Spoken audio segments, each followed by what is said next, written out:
Pre-college math, change of base, flipped classroom video. The previous video was a reminder on the properties of logarithms, and we're going to use those to do something called the change of base formula, which is a very useful log property that helps us solve for exponents. So if we look at this first question here, it says if 7 raised to the x equals 3, then x is equal to what?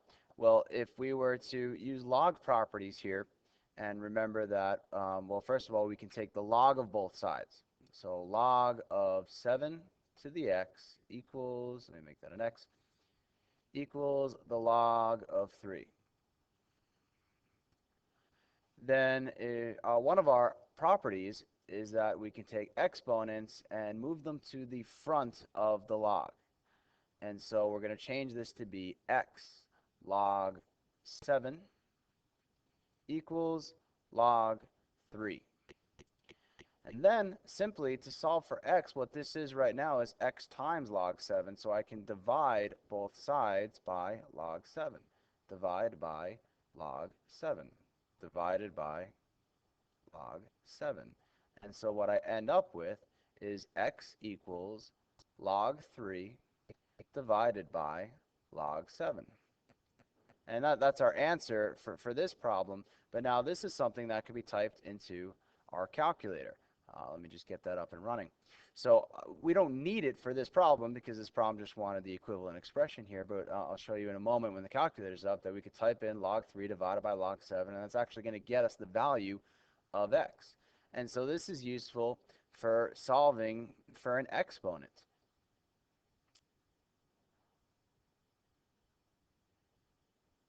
And wasting time here. I should have this up and running already. But basically, this is a formula that's going to help us solve for an exponent. When our variable is in the exponent spot, and we've seen equations before where we solved for exponents where we got common bases and things like that, but we can't get a common base of 3 and 7. It doesn't work that way. So we have to use logarithms here. So now that this is up and running, I can type in log 3, make sure I close my parenthesis, and then divide by log 7. Close my parenthesis there. And now this is the exponent. That's 7 raised to this is 3. And I can verify that by doing 7 raised to the second answer. And I see that it is 3. So this is a very useful tool to help us solve for exponents. And that's the key to it. Let's look at the next question. So find the value of log base 100 of 10,000 to the n. Now this in exponent notation, remember this is our base, our our number and our exponent converted would be base exponent equals number. This would be 100 to the n equals 10,000. And I could play with my calculator and I could figure it out, or I could use this new formula where I could take the log of both sides and yada yada yada, but I'll show you the shortcut, that it's basically an exponent equals the log of a number over the log of a base. So for this problem then, I could think of this as n equals log 10,000 divided by log 100. Log number or log answer over log base. And remember that the base of our exponent is always going to go on the bottom. And remember, base, bottom, base, bottom. And so we can type in log of 10,000, log 10,000 divided by the log of 100. And that will give me an answer of 2. So the answer is 2. So n equals 2. One more. So this is usually what these problems look like. They're word problems. Drew's parents invest $1,500 into an account such that the value of the investment doubles every 7 years. That's a pretty good account. The value of the investment V is determined by this equation here, and this is really the key to what we're looking at, where T represents time and the number of years since the money was deposited. How many years to the nearest tenth of a year will it take the value of the investment to reach $1 million? So we want to know when is the value $1 million. So we want to know when is V $1 million. So this equation, I'm just going to write it as $1 million. 1, 2, 3, 4, 5, 6 zeros.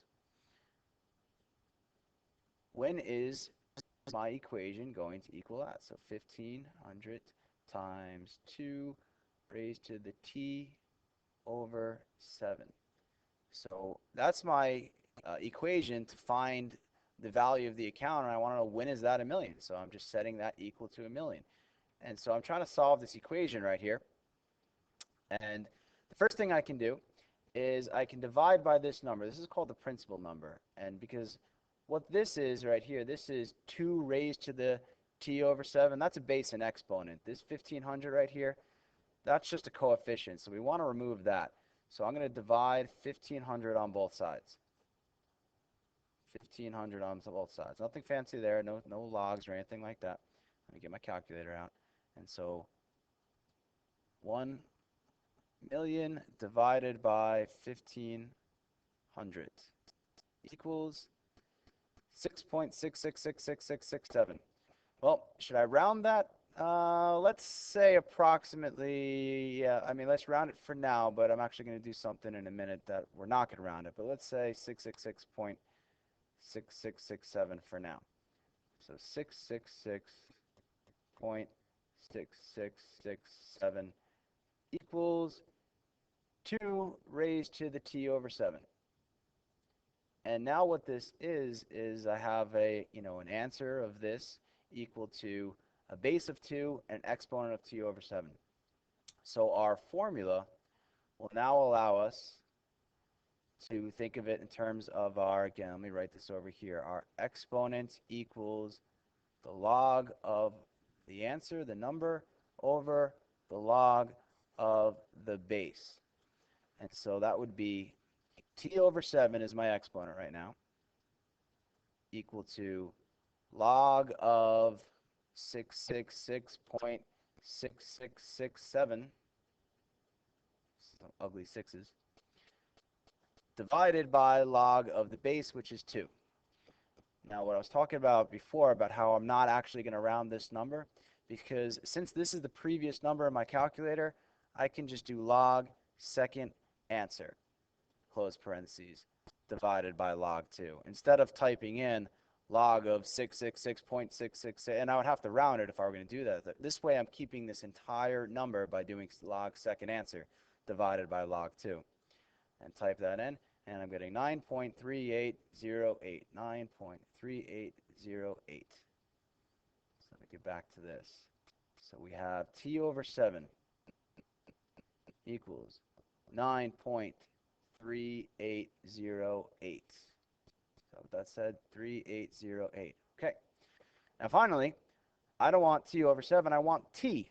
So, and sometimes when you're just, if the exponent were just t, we'd be done, but they made it t over 7, so we have a little bit of extra work to do where I got to multiply by 7 on both sides to solve for t, but that's just a little bit of extra calculator work, and so I'm just going to take that answer and times 7 to it to find t is 65.66.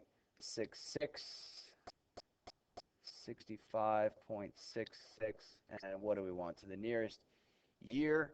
Well, this is where it gets a little tricky because if I round, well, I'm going to round up to 60 to 66. So this is approximately 66 years. But even if it were 65.1, you would think to round down. But if I were to round down, I wouldn't reach my million. And so it's a little tricky sometimes when you're talking about rounding to time. But my answer here is going to be 66 years. So we'll practice a bunch of this tomorrow in class. See you tomorrow.